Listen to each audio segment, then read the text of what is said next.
बालाकोट से 25 किलोमीटर की मसाफत पर वाक़या बोई डैम सयाहों की तवज्जो का मरकज़ बनता जा रहा है। गढ़ी हबीबुल्लाह से महलका बोई का कुदरती खूबसूरती की वजह से सैर व सियाहत के दिलदादा अफराद के लिए काफ़ी कशिश रखता है। बोई डैम की तामीर ने इस इलाके की खूबसूरती को चार चांद लगा दिए हैं और अब मुल्क भर से सियाह इस इलाके का रुख कर रहे हैं।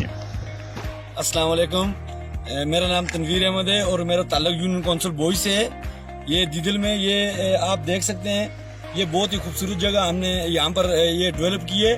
और मेरी रिक्वेस्ट है, जहाँ पर भी मेरी आवाज़ पहुँचती है या जो लोग ये यूट्यूब चैनल देख रहे हैं उनसे मेरी रिक्वेस्ट है कि यहाँ पर आएँ, प्लीज़ यहाँ पर विज़िट करें। ये हमने इस जगह को डेवलप किया है टूरिज़म के लिए। अभी तक हमें गवर्नमेंट की तरफ से तो कोई सपोर्ट नहीं हुई है, लेकिन हमें उम्मीद है कि इंशाल्लाह हमारे जो मुंतखब नुमाइंदे हैं वो इस पर तवज्जो देंगे और इस जगह को डेवलप करेंगे।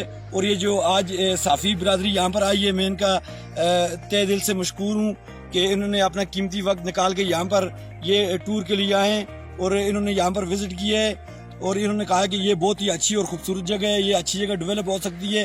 तो मेरी आप सबसे रिक्वेस्ट है कि प्लीज़ यहाँ पर आएँ, इस जगह का आप टूर करें, क्योंकि ये KPK में बहुत ही खूबसूरत जगह जो है यहाँ पर जो है ना आपको टूरिज्म के लिए मिल सकती है। यहाँ पर ये टूर के लिए आया था जी, तो यहाँ पर ये कश्ती में घूमे दूसरा तीसरा, तो बहुत मज़ा आया, बहुत अच्छी जगह है। मेरा तमाम लोगों को ये पैगाम है जो भी टूरिज्म के हिसाब से आना चाहते हैं तो ये बहुत प्यारी जगह है, ठीक है। यहाँ का टूर लगाएं, बहुत प्यारी जगह है। यहाँ पर ये आप देख सकते हैं आगे कितना खूबसूरत मनाज़र है, ठीक है जनाब, ओके बाय। तो ये सियाहत के हवाले से बहुत अच्छी जगह है। तो यहाँ पे पार्क भी है, कश्ती भी है और घूमने के लिए बहुत अच्छी जगह है।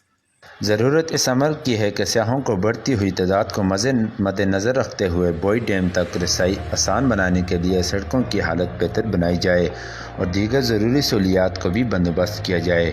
कैमरा टीम के साथ ज़ीशान सदीक, बोई डैम, गढ़ी हबीबुल्लाह।